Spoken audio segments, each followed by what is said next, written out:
Happy Easter, church. Christ is risen. Christ is risen indeed. This is a day to celebrate and to rejoice, to proclaim that Easter mystery, Christ is risen. and to use it with your outside voice. As we come to the garden this morning, as we come to an empty tomb, we shout it aloud, Christ is risen. Christ is risen indeed. As we continue to proclaim that Easter tradition, I'd like to invite us to consider the emphasis upon which we place in that phrase, Christ is risen. I'd like us to put our emphasis on the is. Right? We want to make sure that we place the right emphasis on the right syllable. We want to get it right, or else it comes out all wrong. Christ is risen.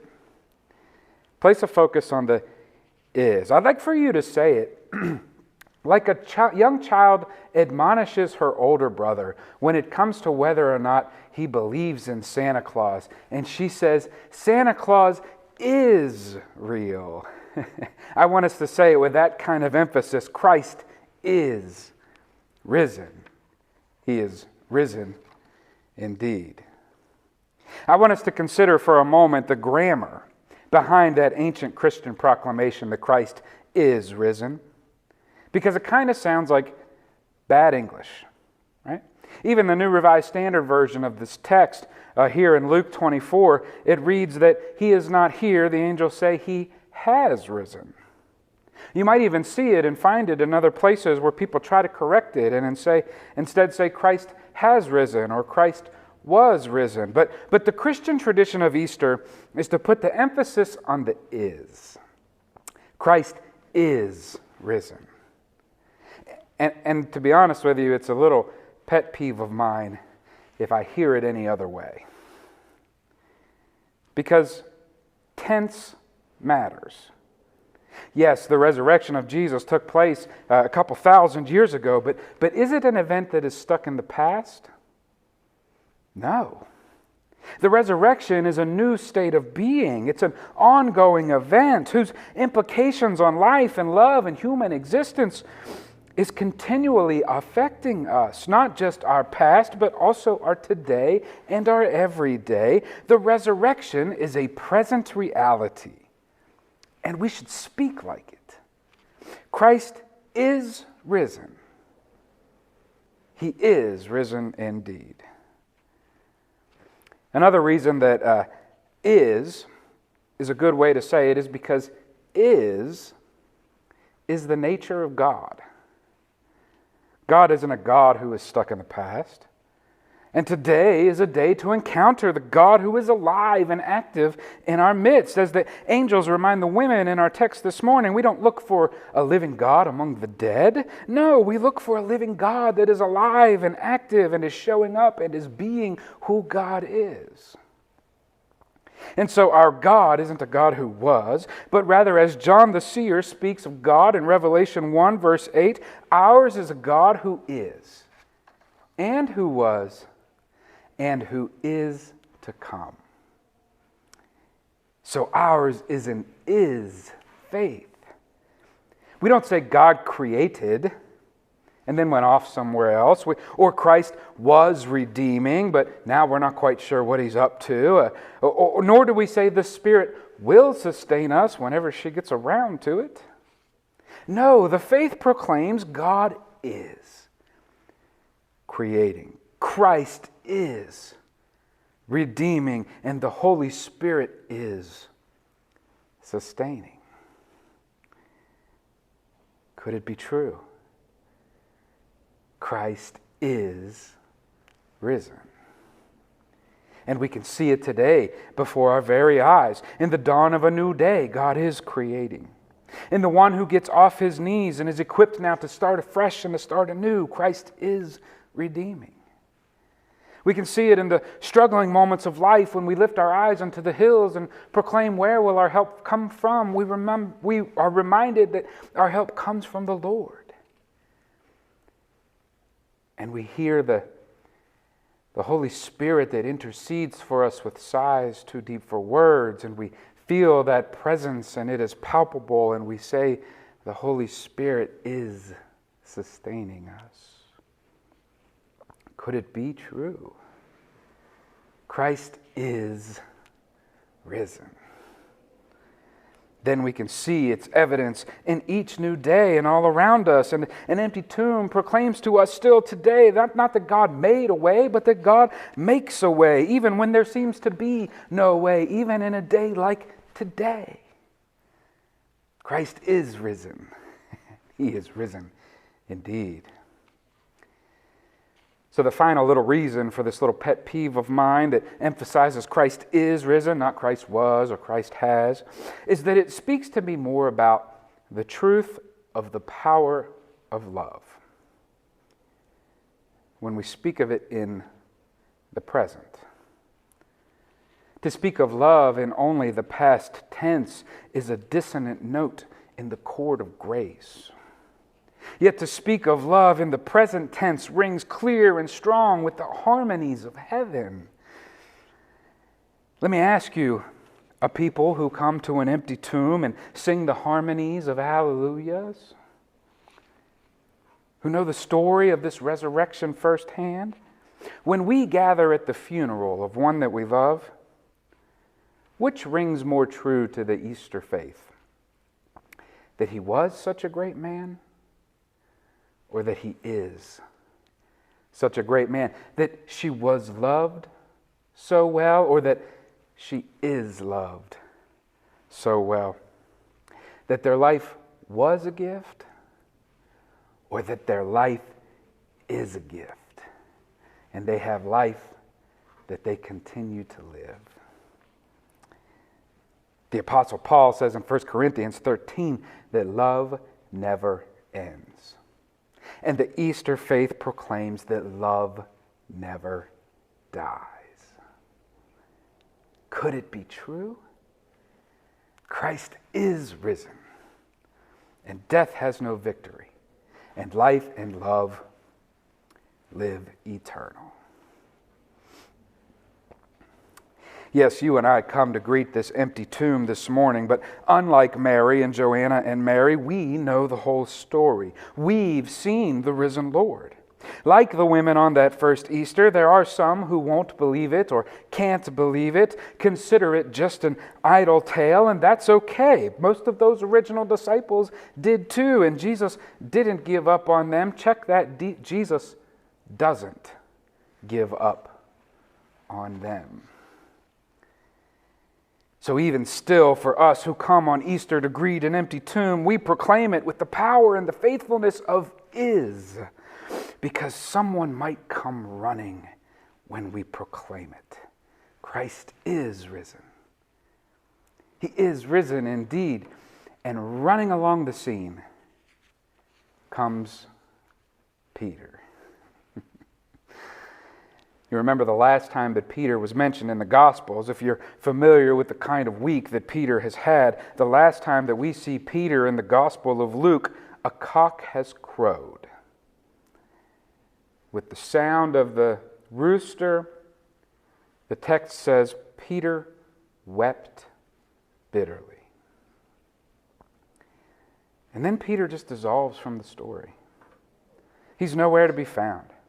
For days he's left in that space of betrayal, of bitterness, of feasting only on the saltiness of tears and of wailing a dissonant dirge. Sitting with so many memories over the past 3 years, all the late night fireside chats with Jesus, but around that warming fire he denied Christ 3 times. The joyous moments spent with Jesus, those few moments of walking on water, sinking like a rock, and then having Jesus lift him up. All the miracles, all the meals, the learning and the loving, all washed away. Like the tears wash away the dirt from his face, but they cannot wash away the guilt, the sadness, the self-loathing, and the heartache. For 3 days, this is where Peter sat. And then some women come. And they tell an idle tale of an empty tomb, but Peter wonders, could it be true? And he runs. He runs from pain and heartache to the possibility of a future that he could be redeemed. And he cries, could it be true? For the women say, Christ is risen. He runs toward a future that could leave a past behind, and he screams, could it be true? And the faithful proclaim, Christ is risen. He hates himself for what he's done, but he runs towards the chance to find love again, and he hopes. And the faithful say, Christ is risen. Yes, this liminal space between where he sat and where he's running, this liminal space between what was and what will be, it's a difficult place to sit, and we're not called to sit there very long, for Easter always comes and proclaims to us what is. And it gets us off our butts, and it calls us to run forward, run to a future, to run to what could be. And as Professor Caroline Lewis writes, as Peter runs, he holds in his heart, could it be true? But he also runs to the tomb with hope on his heels. Yes, a people who come to greet an empty tomb have the words of hope on our hearts and are charged to go and tell. To all the places where people ask, could it be true? And the faithful say, Christ is risen. And it lifts us up from where we are and propels us to move forward to where we could become. For there are in today's world those who, like Peter, sit in the shadows of death and hear a tale of victory over the grave, and they wonder, could it be true? And the faithful say, Christ is risen.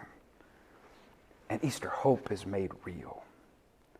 They see a world so confused, so lost, that they want to believe in the teachings of Jesus, that the way to life abundant is found in selflessness, in forgiveness, and in grace, and in giving of yourself over for the sake of another. They desperately want to believe in the power of love that can overcome anything, and they hear this idle tale and they ask, could it be true? And the faithful proclaim on Easter, Christ is risen. And Easter hope is proclaimed. They hear about the work that Christ was about, embracing the untouchable, including the uninvited, desiring the undesirable, speaking truth to power structures, both religious and civic, when they've gotten a little too self-serving at the expense of the poor and the hungry and the sick and the imprisoned and the oppressed and of the lost. Yeah, they hear and they wonder, could I take up the work where Christ has left off? Could it be true? And the faithful proclaim, Christ is risen. And hope begins to shape identity and purpose. There are those who sit these days in that in-between space of what was and what could be, those who sit in the space of skepticism. Skepticism of faith and skepticism of the church. Because they've seen their witness and it doesn't look like Jesus. It looks like a religion that's hell-bent on wrapping itself around a political party or even a political flag. Or they see a country club or a dance club, depending on the worship style there, veiled and making everyone feel good, but is really just wrapped up in the fear of self-preservation at the expense of the truth of both cross and resurrection, of losing one's life so as to find it anew. But then they look around and then they look a little deeper. And they see the witness of a church who is faithful, who is generous, who is loving, and who is bold. They see a church who arrives on an Easter morning prepared with all that they need for the day, with the hope that Christ will provide what they need and more. To proclaim to a world that sits in the middle, in the in-between of what was and what will be, longing for a word that speaks to the power of the present and that speaks to the power of love.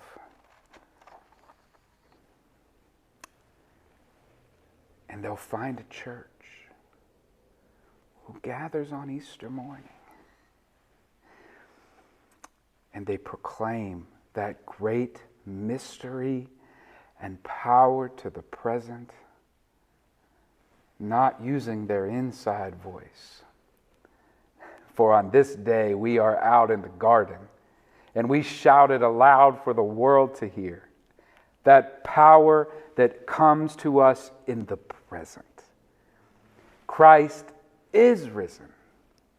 Christ is risen indeed. My brothers and sisters, this is the Easter faith. Go and proclaim it. Christ is risen. He is risen indeed.